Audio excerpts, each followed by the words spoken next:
Olá, tudo bem? Eu sou professor de História e como todo professor de História, eu adoro viajar, né? Visitar lugares que nunca fui, viver experiências diferentes. E não precisa ser para longe, não. Pode ser uma cidade do recôncavo baiano, Maragogipe, pode ser Istambul, Tóquio, Pequim, Paris. O que importa é que você viva experiências desafiadoras, que conheça novas culturas e novas formas de ver o mundo. Então eu vou contar a você uma experiência de viagem. A primeira vez que eu estive em Roma foi naquela época mais dura, recém-saído da faculdade, com dinheiro contado, mas conhecer a cidade eterna era uma magia para mim.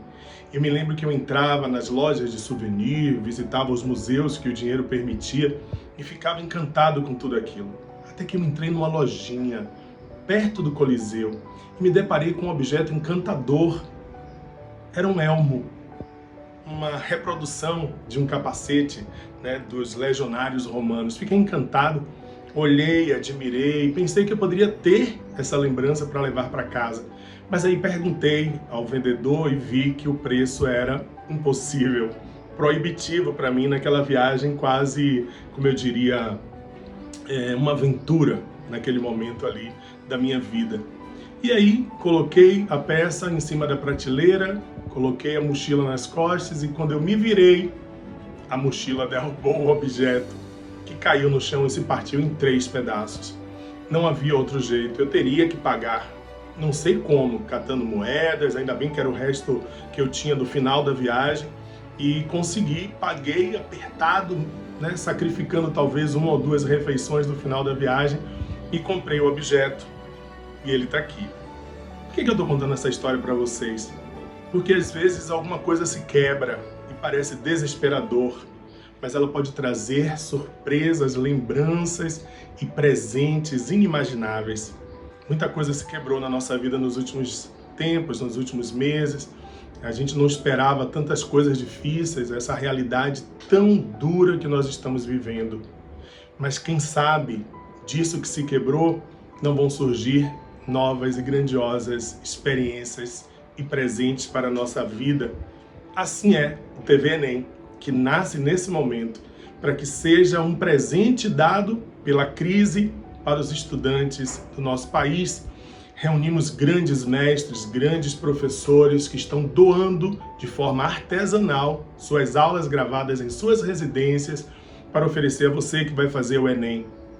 Vamos viver durante as próximas semanas essa grande experiência, esse presente dado pela circunstância, TV Enem. Todos os dias nós vamos ter a experiência da sala de aula.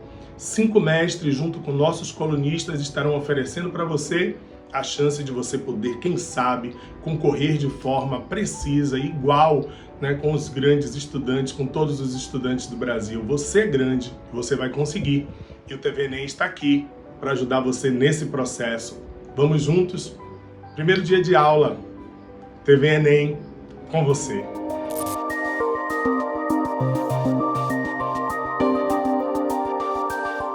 Olá pessoal, tudo bem? Eu sou Mário Rolê, professor de Física. Estamos aqui hoje para trabalhar com a mecânica. O que é a física? Isso mesmo, é uma ciência que estuda a natureza. Gente, a física tem vários objetos de estudo. Dentre esses objetos de estudo está quem? A mecânica. A ótica, o objeto de estudo é a luz. A mecânica, o objeto de estudo é quem, gente? É o movimento. Então, o que é a mecânica, né? É a parte da física que tem como objeto de estudo o movimento. Galera, esse movimento eu posso classificá-lo em 3. Em cinemática, em dinâmica e estática. Cinemática, dinâmica e estática.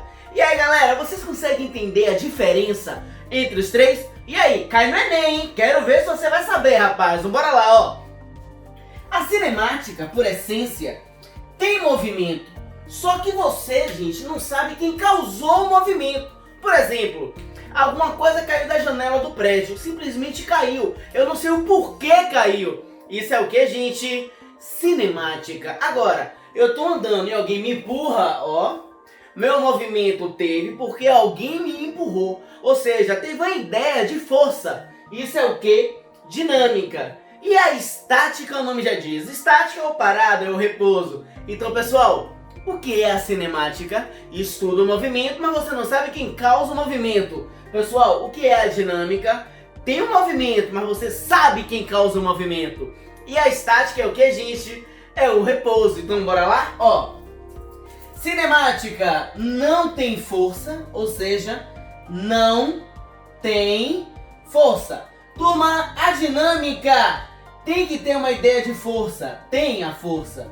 E a estática é o parado, né? É quando a força resultante vale zero. Não é, gente? É o equilíbrio. Fala a verdade, é difícil? Então vai aí, quero ver, responde comigo aí, vá. Uma pessoa esbarrou na outra e a outra veio a cair. Cinemática ou dinâmica? Dinâmica, perfeito, rapaz. O carro tá andando. Eu não sei porquê. Isso é o que, gente? Cinemática. Peguei alguma coisa, botei na balança e fiquei lá olhando quietinho. É o que isso? Estática. Brilhante, galera. Então já foi. Agora, velho, cuidado.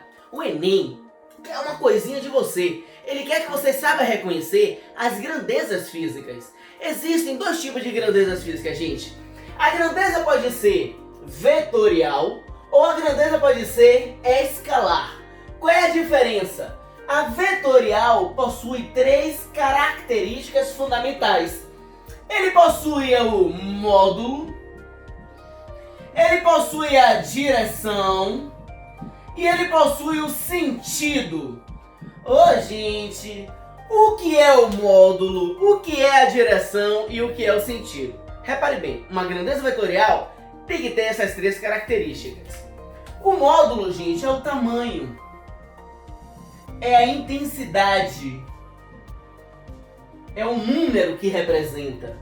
A direção é a horizontal, é o vertical, é o diagonal. O sentido é direita, é a esquerda, é para cima, é para baixo, é o norte, é o sul. Então pense aí comigo, ó. E o que é uma grandeza escalar? É só um módulo, ou seja, só tem um número. Então, o módulo é o que mesmo? O tamanho. É a intensidade. Intensidade. Vá, bora ver se você entendeu então o que é módulo, direção e sentido, ó. Gente, aqui é Enem, rapaz. Bora ser mais rápido, ó, mais sucinto. Não precisa muita novela não. Bora lá, ó. Pensa aí comigo. A força é uma grandeza escalar ou vetorial. Olha o que você vai fazer, presta atenção. Faz sentido você falar assim? Ah, o corpo, ó, a força foi apontada horizontal. Tem sentido, não tem? Tem. Então isso é uma grandeza o quê? Vetorial. Então a força é uma grandeza vetorial, porque você consegue falar, ó, a força foi para cima, o murro foi para baixo. Tem sentido isso, né? E se eu lhe perguntar a temperatura? A temperatura, gente, alguém fala assim, menino, qual é a sua temperatura? Ah, eu tô com 30 graus horizontal. Alguém fala isso, gente? 30 graus horizontal não tem sentido. Repare que um número já representa 30 graus, já foi. Então a temperatura é uma grandeza escalar. Beleza, galera? E por aí vai. A massa. Ninguém fala assim, ah, eu tô com 40 quilos para baixo. Ninguém fala isso, né, gente? A massa é uma grandeza o que, gente? Escalar. E o peso? Repare que você fala, o peso aponta para baixo. É uma grandeza o que, gente? Vetorial. Fala a verdade. É difícil? Claro que não. Ô, pessoal, tome muito cuidado. Por quê? Existe o Sistema Internacional de Medidas. Você já deve ter visto na seguinte forma. Ó, no SI, Sistema Internacional. Ô, galera, toma cuidado, não dá mole não, tudo bem? Observe bem. Observe bem, galera. Bora lá, hein? Não tem como errar. O nosso Sistema Internacional de Medidas, ele é classificado num sistema chamado MKS. Ó, mãe, para você não esquecer, rapaz, estudar direitinho. O M, gente, ele é um metro. O K, gente, é o quilograma. E o S é o segundo. Ô, gente, então a distância vai ser dada sempre em quê? Em metros. A massa vai ser dada em quê, gente? Em quilograma. E o tempo vai ser dado em quê? Em segundo. Não tem o que errar. O nosso sistema é o sistema MKS. Maril, isso é importante? É. Então, se é importante, você vai gravar isso aonde? No coração. A física não tem romantismo. Tem sim. Ó, bora lá comigo. Bora chamar a atenção que mais cai no Enem, você tem que saber. Pessoal, 1 quilômetro equivale a quantos metros? Vai lá. 1000 metros. Pessoal, outra coisa que é bom você saber, que 1 grama equivale a quanto, gente? A 0,001 quilograma, ou seja, equivale a 10 a menos 3 quilos. Outra coisa que cai muito, que é bom você saber, é que 1 hora equivale a 3.600 segundos. Uma coisa que é também boa você saber é que 1 km por hora, para você transformar em metros por segundo, você divide por 3,6. Aí você vai encontrar em metros por segundo. Galera, eu garanto a vocês que com isso aqui, com certeza absoluta, vocês vão resolver pelo menos uma questão no Enem. A prova de ciências da natureza, ela tem a química, tem a física e tem a biologia. São 45 questões.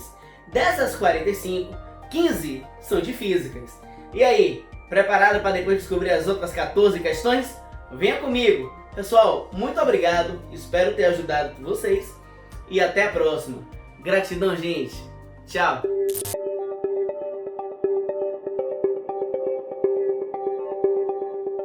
Bom dia, pessoal. Como vocês podem ver, eu estou muito bem acompanhado aqui pelos meus livros. O livro é um universo.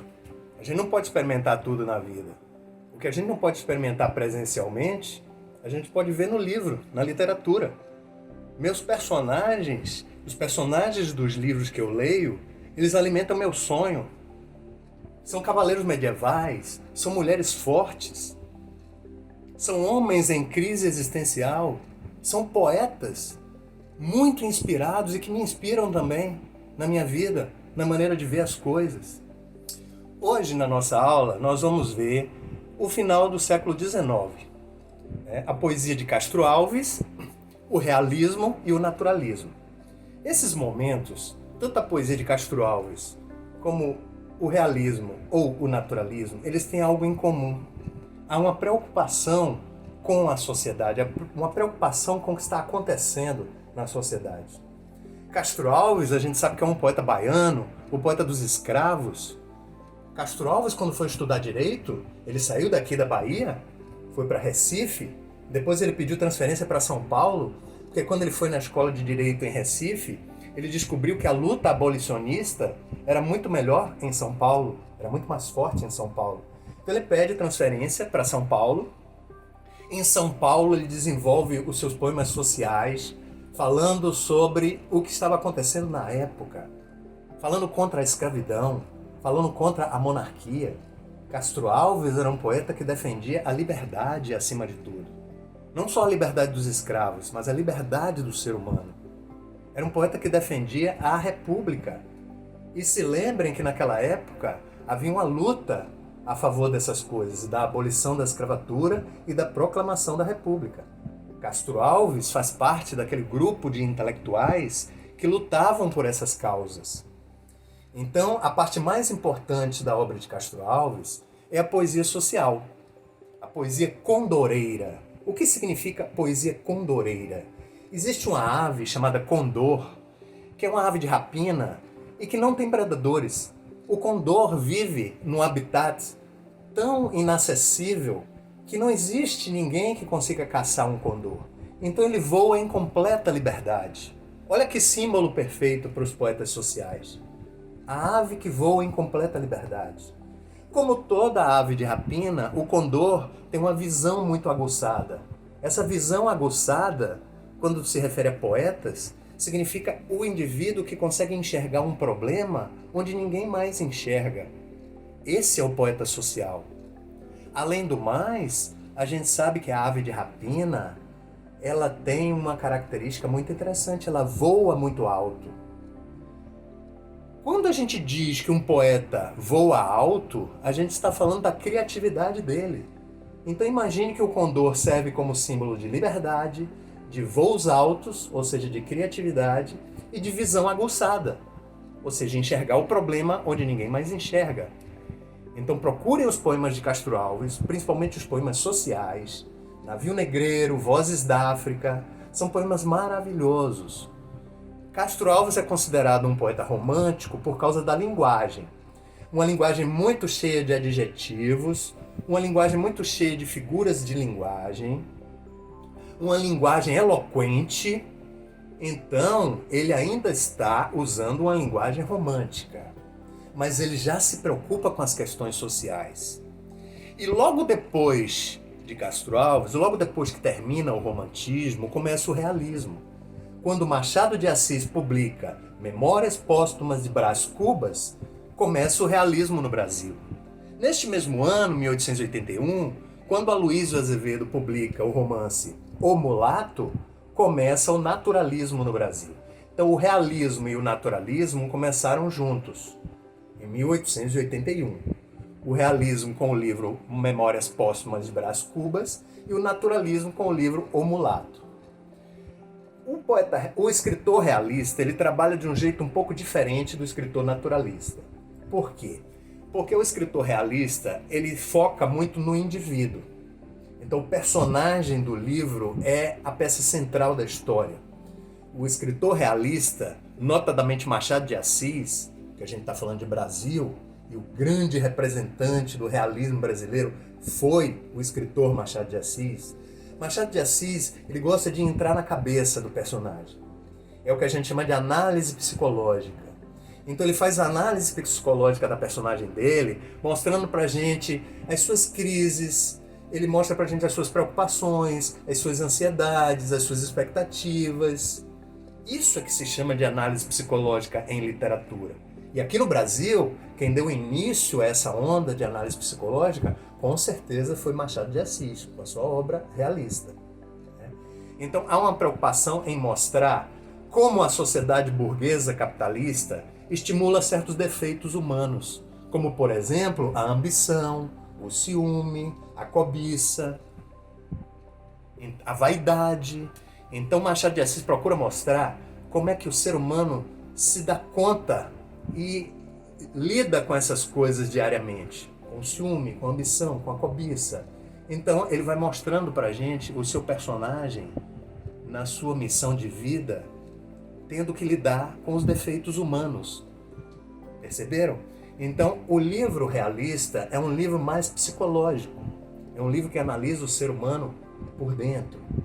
Já o romance naturalista, ele é um romance factual, ele trabalha em cima de fatos. Ele gosta de ação. O escritor naturalista, ele não vai fazer análise psicológica. Ele procura mostrar a atitude humana. Ele trabalha em cima de fatos. Então, coisas acontecem, personagens interagem e a gente entende como é aquela sociedade. O naturalista, ele prefere grupos mais oprimidos. Ele prefere as classes mais simples da sociedade. Então, por exemplo, um livro como O Cortiço, que é a melhor obra naturalista brasileira, a gente vê um grupo marginalizado, um grupo de pessoas que moram naquele cortiço sem condições dignas, sem bons salários, sem a atenção do governo, né? Inclusive, o livro foi escrito numa época em que o Rio de Janeiro está crescendo. Então, as favelas estão começando a aparecer, os grupos pobres se agrupando em determinados lugares da cidade. Um livro como O Cortiço mostra muito bem isso. Então, para complemento dessa nossa aula de hoje, eu recomendo que vocês leiam Poemas Sociais de Castro Alves, né? Se puderem procurar Navio Negreiro, Vozes da África, A Cruz na Estrada, são poemas lindíssimos, lindíssimos, que falam sobre a escravidão. contra a escravidão, a favor da abolição da escravatura. Leiam os livros de Machado de Assis. Procurem alguma coisa. Memórias Póstumas de Brás Cubas é o primeiro. Dom Casmurro é um livro excelente, que fala sobre o ciúme, fala sobre o adultério. Será que Bentinho é um grande ciumento? Ou será que Capitu realmente traiu Bentinho? É um grande mistério no livro Dom Casmurro. E se vocês forem procurar alguma obra do naturalismo, o melhor representante do naturalismo é o Aloysio Azevedo com seu livro O Cortiço. Então, desfrutem da literatura. Leiam livros à mão cheia. Como dizia Castro Alves, o livro quando cai na alma é germe que faz a palma. Então, alguma coisa vai crescer dentro de você com o auxílio da literatura. A visão de mundo vai ser ampliada por causa da literatura. Então, meus amigos, leiam. Não sejam econômicos. Leiam. Quanto mais lê, mais compreensão de mundo a gente tem. Melhor a gente entende o outro ser humano.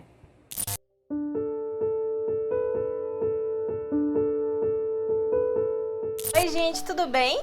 Meu nome é Fernanda Ruth, eu sou psicóloga e eu tô aqui hoje para poder te convidar a parar um pouquinho nos estudos e prestar atenção em 3 dicas muito rápidas que eu preparei para você.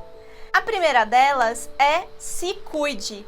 Cuide do seu corpo, cuide da sua mente. Como é que você pode fazer isso? Vamos dar uma levantada, se espreguiçar, vai beber uma água, vai bater um papo com alguém da sua casa. Tenta se distrair. O corpo e a mente precisam desse intervalo. A segunda dica é que você saiba o momento de parar. O que eu quero dizer com isso? Quando você estiver assistindo ou estudando e perceber que a sua mente de repente foi para outro lugar e que você não se lembra mais qual era o assunto que você estava estudando, talvez esse seja o momento de parar. Se desconectar um pouco dos estudos e fazer algo que você gosta. A terceira dica, e não menos importante, é que você respeite o seu próprio tempo, o seu próprio ritmo. E acima de tudo, que você entenda que você funciona de um jeito e que seu colega funciona de outro e que tá tudo bem. Então, só relembrando as nossas 3 dicas de hoje, a primeira é que você cuide do seu corpo e da sua mente. A segunda é que você possa dar uma pausa e possa fazer algo que você gosta, que você se distraia em seus momentos de intervalo. E a terceira e última dica é que você respeite o seu próprio tempo. Assim eu espero que eu possa ter te ajudado. Um beijo e até a próxima!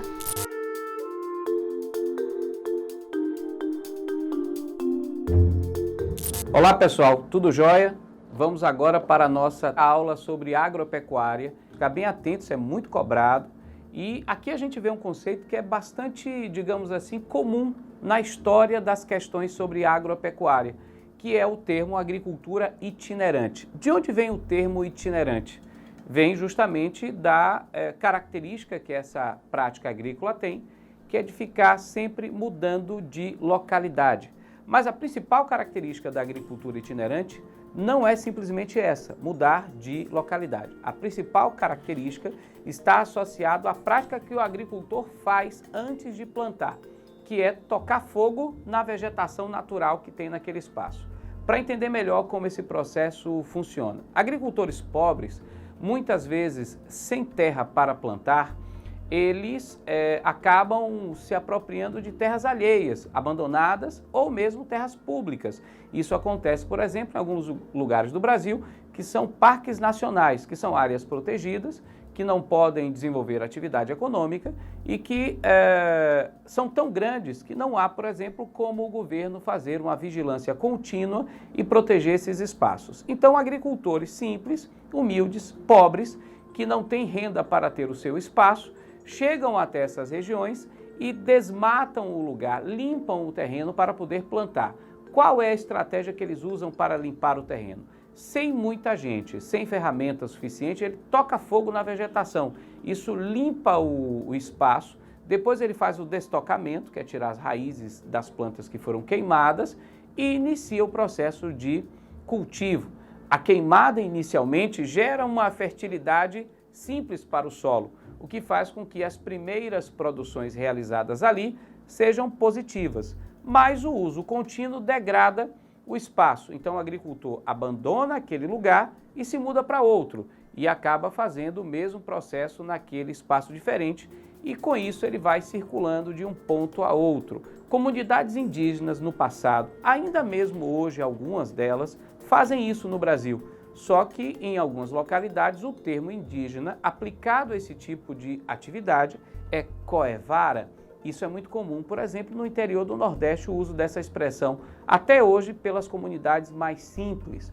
Aqui, por exemplo, no estado da Bahia, esse tipo de prática chega a causar alguns desastres ambientais. Por exemplo, na região da Chapada Diamantina, existe um grande parque federal de proteção ambiental que acaba sendo utilizado dessa forma e muitas vezes o incêndio acaba perdendo o controle daquele espaço que o agricultor estava desenvolvendo e acaba se espalhando por outras áreas, causando grandes danos ambientais com processos de queimadas extensos. É comum, por exemplo, que a gente ouça essas notícias em determinados períodos do ano e por mais que a fiscalização ocorra, o espaço é tão grande e o controle fica muito difícil e os agricultores, infelizmente, por uma questão de necessidade, acabam fazendo isso e trazendo grandes danos ambientais. Bom, de uma maneira muito conceitual, é fundamental que a gente fale sobre os tipos de cultivos,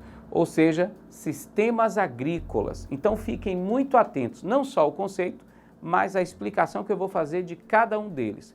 Primeiro vamos falar do mais simples, que é o cultivo de subsistência. Veja só, cultivo de subsistência, que é comum em países pobres, com comunidades rurais muito simples, é aquele tipo de cultivo que é feito única e exclusivamente para o sustento do agricultor. Nesse tipo de cultivo não há excedente financeiro, ou seja, não há lucro. O agricultor pode até pegar parte da sua produção e vender. No entanto, aquilo que retorna de dinheiro é única e exclusivamente para o seu sustento. Vamos chamar esse modelo de agricultura de subsistência, para que o agricultor possa subsistir. Bom, se o agricultor planta, se ele consegue tirar dali o seu sustento, mas também ocorre excedente financeiro, vamos chamar esse sistema de agricultura comercial. A principal característica da agricultura comercial, fiquem atentos, é que ela é voltada para o mercado interno. Por mais que a produção seja pequena, média ou grande, se essa atividade é voltada para o mercado interno, vamos chamar de agricultura comercial. Se você tiver uma propriedade de 1 hectare, ou se você tiver uma grande propriedade de 100 hectares, mas você está produzindo e essa produção é voltada para o mercado interno, é agricultura comercial. Nos países ricos, por exemplo, vamos pegar aqui determinadas características da agricultura da Europa. Você vê uma produção que é voltada para o mercado interno, a maior parte dos produtos que acabam sendo produzidos. Alguns gêneros, como uva, azeitonas, acabam sendo voltadas também para exportação. Às vezes, o que se exporta é o excedente, mas você vê muito nos países ricos a agricultura comercial ser muito forte. Aqui no Brasil, tem uma prática de agricultura comercial que vocês já devem ter ouvido falar, que é a agricultura familiar. Essa agricultura familiar é aquela que hoje é responsável por colocar a comida em nossa mesa. Uma vez que a agricultura de grande porte, aquela do agronegócio brasileiro, acaba sendo voltada muitas vezes para commodities. Lembre do termo que a gente analisou, que é para exportação, mas aquela que vai colocar a comida da nossa mesa, a comercial, aqui no Brasil, acaba sendo chamada também de agricultura familiar. Ah, professor, então a agricultura familiar é sinônimo de comercial? Tecnicamente sim, mas como sistema agrícola, você tem que usar o termo agricultura comercial, que é voltada para o mercado interno. Bom, e como é que a gente vai chamar aqueles cultivos de commodities que são voltados para exportação? Bom, no passado era comum usar o termo plantation. Atenção, porque hoje isso está desatualizado. Você pode até encontrar isso em questões, você vai encontrar isso, por exemplo, aqui na sequência das imagens que você está vendo, mas você tem que usar isso basicamente entre aspas, para destacar que é uma nomenclatura que você está usando como exemplo. Então, plantation eram cultivos voltados para exportação, normalmente monoculturas, mas que usavam mão de obra escrava. Isso tecnicamente não existe mais no mundo. Claro que você ouve, volta e meia, falar sobre trabalho análogo à escravidão, mas não aquela escravidão do passado, onde o indivíduo era proprietário de seres humanos que eram obrigados a trabalhar. Então nós temos hoje uma realidade, graças a Deus, diferente, e nesse processo, né, você tem que usar o termo novo, que é cultivo especulativo. Então, o que é o cultivo especulativo? É aquele cultivo que é basicamente de um produto ou poucos produtos, ou seja, monoculturas voltadas para exportação do, tecnicamente falando, commodity. Isso é típico de país subdesenvolvido que acabou implantando uma agricultura muito forte. Alguns países ricos também desenvolvem cultivos especulativos. Um dos grandes exemplos é os Estados Unidos, né, que plantam bastante trigo, o Canadá também planta bastante soja e outros grãos que eles voltam para a exportação, como milho especificamente. Agora, atenção para um outro termo, que é cultivo socialista. Cultivo socialista não é cultivo de país socialista. Cultivo socialista é o sinônimo de cooperativas. Então existem algumas cooperativas agrícolas que vão ganhar essa nomenclatura em qualquer lugar do mundo, viu? Até mesmo em países capitalistas você pode usar esse termo como um sinônimo para cultivo de organização cooperativa, ou seja, agricultores se unem, produzem e depois, ao vender o produto, dividem o resultado da produção. Vamos aqui ver alguns exemplos de cultivos especulativos. Essa é uma região de um grande campo de soja no centro-oeste brasileiro, uma região que é bastante desenvolvida quanto ao agronegócio. Aqui a gente vê uma outra plantação importante em nosso país, fica na região do Paraná, que é o cultivo de café na nossa terra roxa, o solo mais fértil do Brasil, um dos mais férteis do mundo, o solo de origem vulcânica. Também a gente vê aqui outra commodity importante produzida no Nordeste brasileiro e também em outros estados fora do Nordeste, como o estado de São Paulo, que é o maior produtor brasileiro hoje de cana, da famosa indústria sucroalcooleira, que vai produzir o açúcar e o etanol, né, para ser usado como combustível. Uma outra imagem importante para a gente analisar é essa de um cultivo cooperativo, um dos mais importantes e famosos do mundo, que é um kibbutz em Israel. Fazendas que são funcionais como cooperativas, onde a produção é dividida, compartilhada. Aqui é uma imagem de projeção ainda de uma grande usina solar que será desenvolvida para atender alguns kibbutz em Israel, e essa imagem é uma imagem real, atual, de um kibbutz, de uma grande cooperativa agrícola que funciona no deserto de Israel. Eles utilizam técnica de gotejamento para irrigação com grande produtividade nessa região. Valeu? Até a próxima.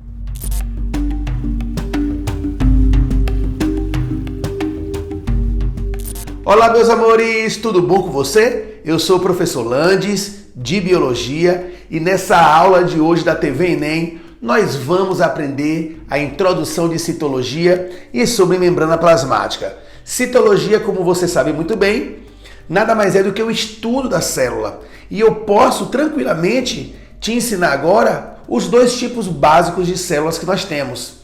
Existem na natureza dois modelos primordiais. Um modelo mais simples, mais primitivo, que nós chamamos de modelo procarioto ou célula procariótica, como por exemplo as bactérias, e um outro modelo mais complexo, mais elaborado, que nós chamamos então de modelo eucarioto ou células eucarióticas. Nesse grupo nós temos as plantas, os animais, os fungos e os protozoários.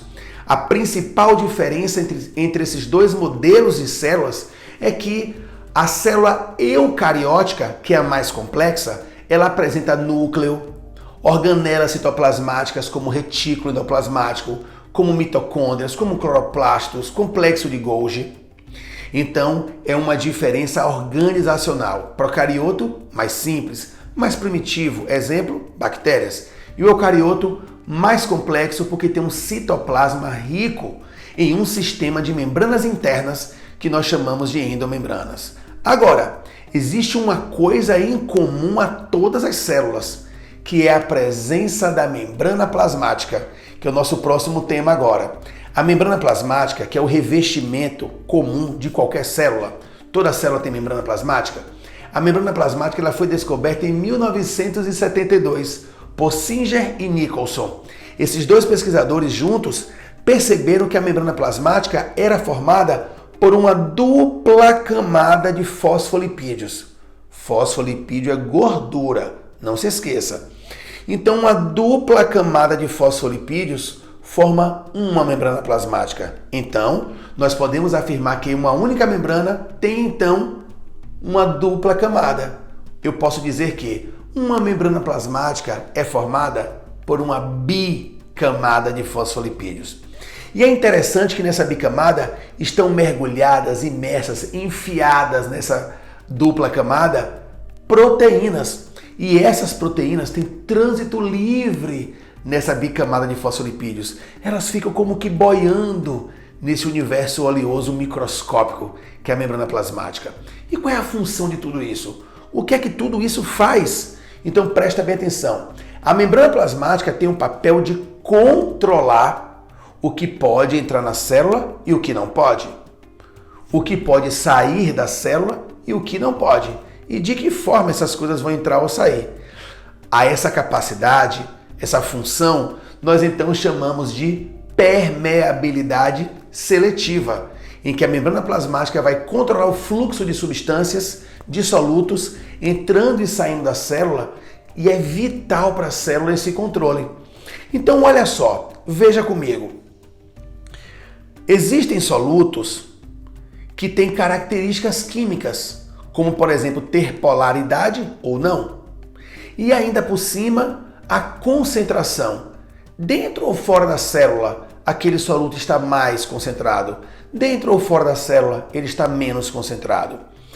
E esses dois critérios, esses dois aspectos, polaridade ou não, com mais concentrado ou não, vai determinar quem entra, quem não entra e de que forma passa pela membrana.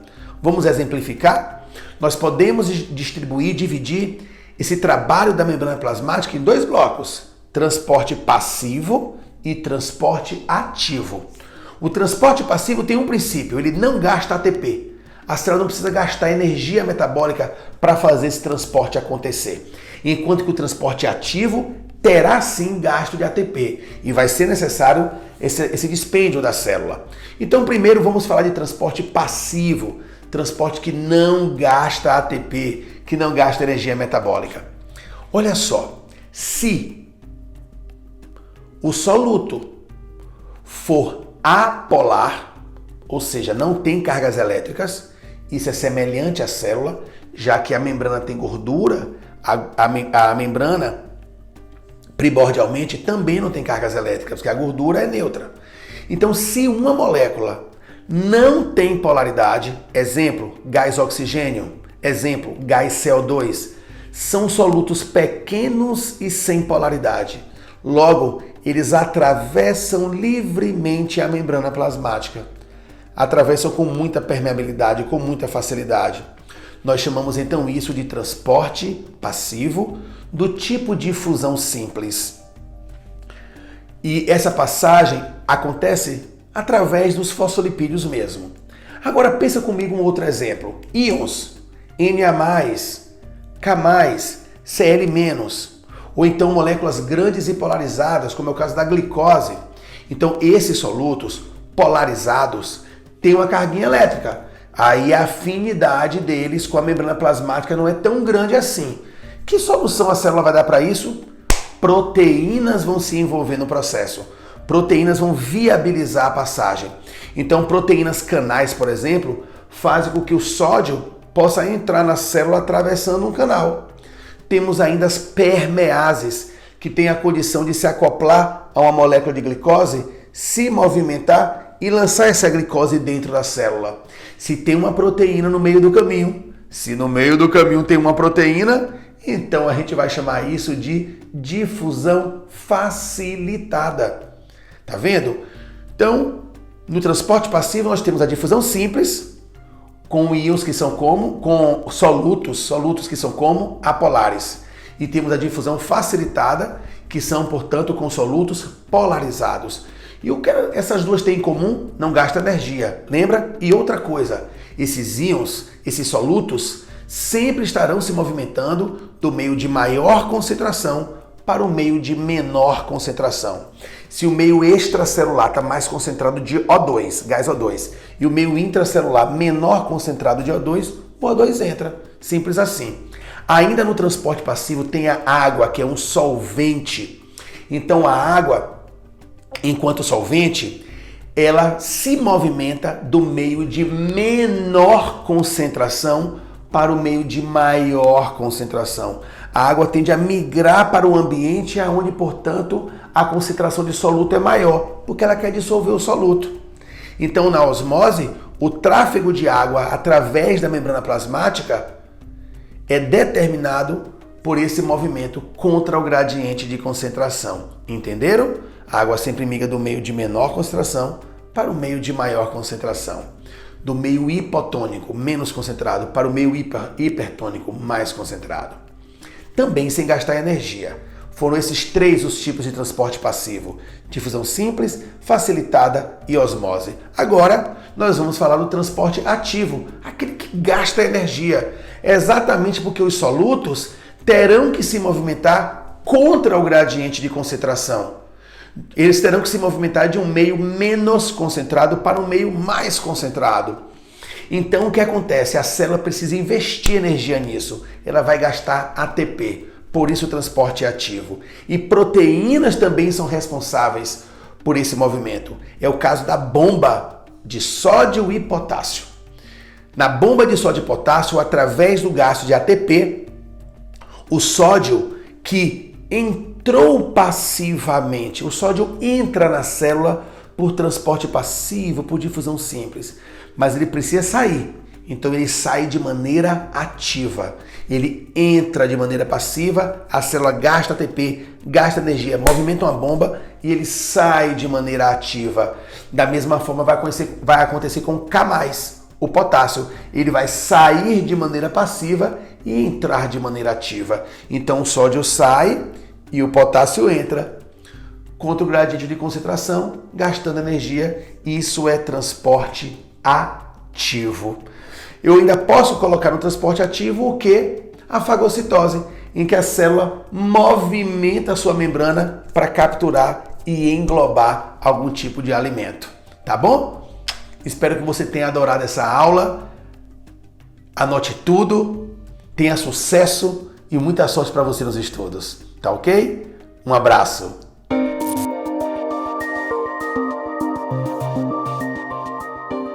Olá, meu nome é professor Israel e estou aqui para trabalhar com vocês redação.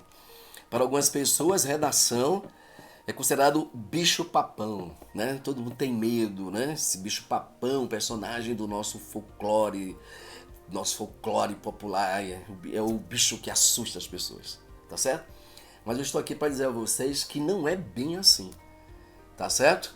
Eu vou mostrar para vocês que com calma, paciência e com foco será possível tirarmos uma nota excelente nesse Enem. Agora, para isso, vocês têm que pegar caderno, lápis ou caneta e assistir nossas aulas sempre prestando muita atenção, anotando tudo. Dúvidas, vocês sempre terão, tá certo? É a dúvida que move a ciência, tá? Mas se depender de mim, depender de você, de nós, juntos, nós vamos tirar uma nota maravilhosa no próximo Enem, tá bom? Então vamos começar. Hoje eu quero trabalhar com vocês o conceito de texto dissertativo argumentativo. Lógico, né? Esse é o tipo de texto que vocês vão ter que produzir no próximo Enem. Dentre as várias modalidades de texto, o texto dissertativo argumentativo é o mais pedido. Por quê? Porque ele é um texto que vai, através desse texto dissertativo argumentativo, que o Enem vai selecionar o aluno que tem um pensamento crítico. Aquele aluno que tem um olhar observador, que ele observa a realidade, os vários aspectos da realidade, da violência, a questão da ética, a questão do cinema, tá bom? É um texto através do qual vocês vão dar a opinião de vocês, né? Vocês vão defender uma tese, vocês vão jogar os argumentos. Então não é nada difícil, agora precisa, lógico, um pouquinho de técnica e eu estou aqui para dar essa técnica para vocês e eu vou conseguir. E vocês vão aprender e essa nota vai aparecer. Tá bom? Então eu quero de cara dizer a vocês que é preciso dominar, na verdade, 3 conceitos. O conceito 1, o que é um texto dissertativo argumentativo. O conceito 2, o que é uma tese. E o conceito 3, o que é um argumento, né? Se você não sabe o que é um texto dissertativo argumentativo, o que é tese e o que é argumento, você não vai para lugar nenhum. Não vai para lugar nenhum, vai ficar parecendo o samba do crioulo doido. Você já imaginou você numa conversa com algumas pessoas e alguém pergunta, diga aí, Vá, qual é o seu livro, seu filme, né? Vamos falar de cinema, que vocês curtem muito. Qual é o seu filme romântico predileto? E aí você pensa. É impressionante, a maioria das pessoas, quando pensam num filme romântico, vem logo uma linda mulher com a Julia Roberts, né? Aí você diz, a pessoa pergunta, qual é o seu filme romântico predileto? E você diz, Jogos Mortais. O Massacre da Serra Elétrica, né? Sexta-feira 13, peraí. Eu acho que você não entendeu, né? Eu acho que você está por fora. Porque estava se falando sobre um filme romântico e você vem com um filme de suspense, um filme de terror. Então você está na contramão, né? Então é preciso prestar atenção, é preciso focar, é preciso entender conceitos. Tudo bem? Então vamos lá. Então, o que é um texto dissertativo argumentativo? A principal característica de um texto dissertativo argumentativo é a apresentação de um raciocínio. É a defesa de um ponto de vista, que é a tese através dos argumentos. Ou seja, vai ser dado a você, na proposta de redação elaborada pelo INEP, né, o pessoal que organiza esse Enem, que é um exame nacional, vai ser dado uma frase que é o tema. E aí você vai ter que, através do levantamento, né, de uma tese, você vai olhar o tema, pensar numa tese, que é o seu ponto de vista, e vai defender. Então o texto dissertativo argumentativo é todo o texto em que, da primeira à última linha, a gente percebe claramente, de maneira objetiva, sequenciada, que você está apresentando e defendendo aquilo que você acredita, tá? É o seu posicionamento, tá bom? Agora, o que é uma tese? Bem, a tese é o seu posicionamento crítico. Trata-se do ponto de vista que você precisa sustentar na sua redação. É a sua posição no tema. Então, por exemplo, no último Enem, o tema foi democratização do acesso ao cinema no Brasil. Vamos lá? Vamos repetir o tema. Democratização do acesso ao cinema no Brasil. Então, eu acredito, como educador, que todas as pessoas deveriam ter acesso ao cinema. Afinal de contas, nós vivemos num país democrático. Olha a lógica, tá? O Enem me dá o tema, que é a frase. Depois vai explicar melhor essa frase numa outra aula para vocês, o que é tema, tá bom? Então ele me dá um tema que é a frase que ele escolheu, o Enem escolheu. Então, eu vivo numa democracia e como educador, como cidadão, eu acho que todo mundo tem que ter acesso ao cinema. Mas eu percebo que no Brasil nem todo mundo tem acesso. Porque falta o cinema nos bairros, não tem cinema em algumas cidades, os cinemas estão localizados no shopping center, então muita gente não tem dinheiro para entrar no cinema, né? Então observe, eu percebo que para ter acesso ao cinema no Brasil é preciso ter dinheiro e é preciso que exista um cinema nos locais para que eu possa acessar, para que eu possa assistir ao filme que eu quero, né? Então o cinema é esse espaço que não está em todos os lugares. Então a minha tese é essa. A minha tese é que no Brasil nem todas as pessoas têm acesso ao cinema. Essa é a minha tese. Então o tema é democratização do acesso ao cinema no Brasil. Qual é a minha tese? No Brasil nem todas as pessoas têm acesso ao cinema. Essa é a minha tese. Tudo bem? Pronto. Já sabemos que é um texto dissertativo argumentativo. É aquele texto em que eu defendo minha tese. Já sabemos o que é a tese. A tese é o meu posicionamento crítico, né? É o meu ponto de vista a partir da leitura do tema. E os argumentos? O que são os argumentos, né? Então, o que são os argumentos, galera? Argumento é tudo aquilo que eu vou usar para defender a minha tese. Esse é o argumento. né? É um conjunto de enunciados, né? É todo o conhecimento adquirido ao longo de minha vida, as leituras que eu fiz, as aulas que assisti, toda a informação que será necessária para eu defender a minha tese. Então, se o tema é democratização do acesso ao cinema, e a minha tese é: nem todo mundo tem acesso ao cinema no Brasil. Eu pergunto para a minha tese. E aí é uma dica genial. Anota essa dica. Elaborou a tese? Pergunte por quê. E aí vão surgir várias perguntas. Selecione 2, tá? Porque é bom colocar na introdução a tese, um argumento 1 e um argumento 2. Então, meu argumento 1 é: porque nem todo mundo tem dinheiro, tem grana, né? Tem grana para comprar o ingresso, né? E o segundo argumento é que não há o cinema, não existe o cinema em algumas cidades brasileiras. Então, observe, esses são os meus 2 argumentos para defender a tese de que nem todo mundo tem acesso ao cinema no Brasil, porque não tem dinheiro e não tem um cinema. Beleza? Pronto. Agora vamos para a parte matemática desse dissertativo argumentativo.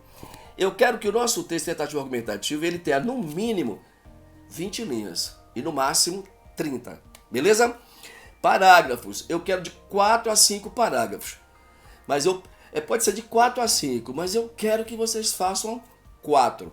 Uma introdução, um D1, um D2 e uma conclusão, tá bom? 4 parágrafos, tá certo?